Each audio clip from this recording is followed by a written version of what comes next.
Welcome to our time together discussing the Parsha.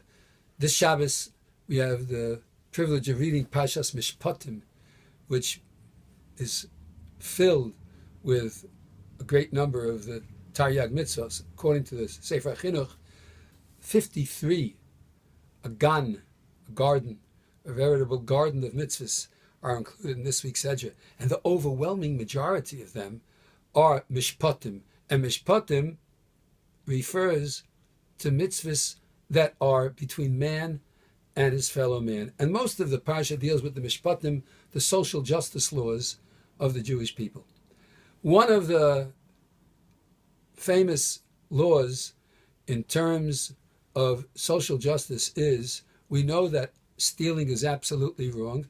If someone steals from another person and is caught, the thing that they stole, if it's worth $10, they have to pay $20. It's called kefel.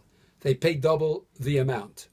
Interestingly enough, if you stole a sheep or an ox and you either slaughtered it or sold it, you're going to have to pay not just double, but you're going to have to pay 4 or 5 times as much. Rav Shamshon Earl Hirsch explains that the reason the normal fine of double is doubled for the sheep, which pays 4 times as much, is because the person left the sheep out into pasture, and even though it's corralled a little bit, nevertheless, the person trusted that no one would come and rustle his cattle from the pen overnight. And therefore, you've sort of doubled the mistake of stealing, because you stole it and then you slaughtered it, which is a compounding of the stealing.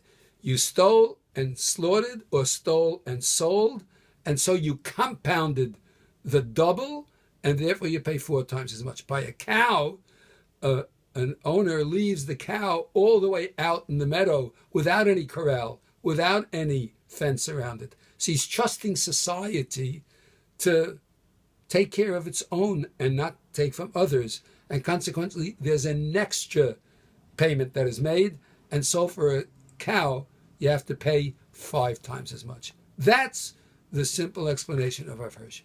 Rashi, when quoting the pasuk in Perek Chaf Aleph, pasuk Lamed Zayin, the very last pasuk of that Perek, it says, if a person steals an ox or a sheep and he slaughters it or sells it, Chamisha Boka Yishalem Tachas Hashar, he pays 5 times for the ox and 4 times for the sheep. Rashi quotes Rabbi Yochanan ben Zakkai, who says, and here are the words, Ma chas hamakom al kvodon shel brios. Hashem had mercy on the kavod of God's creations. Shor sheholich beraglov, an ox that goes by its own power, by feet, v'lo nizbaza bo haganav, and the ganav is not shamed.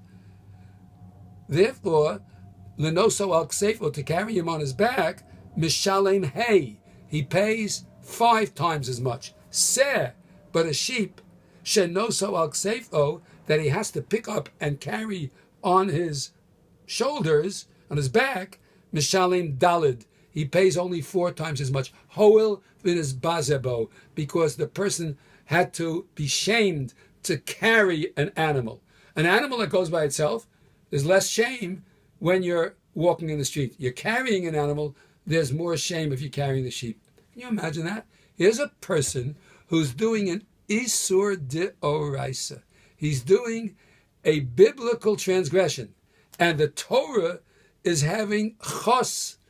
The Torah is having pity, mercy on him, because he did an Aveira D'Oraisa and has to be shamed by doing it.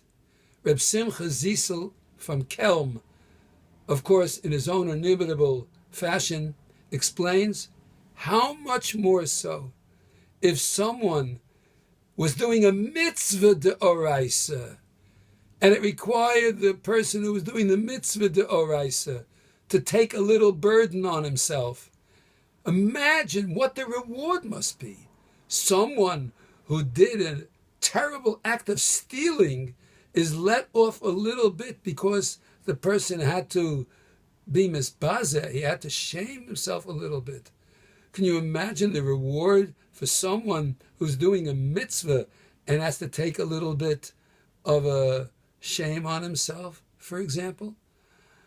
I was talking to a student of mine today, and we were talking about working together on getting better in saying a bracha before eating and after eating.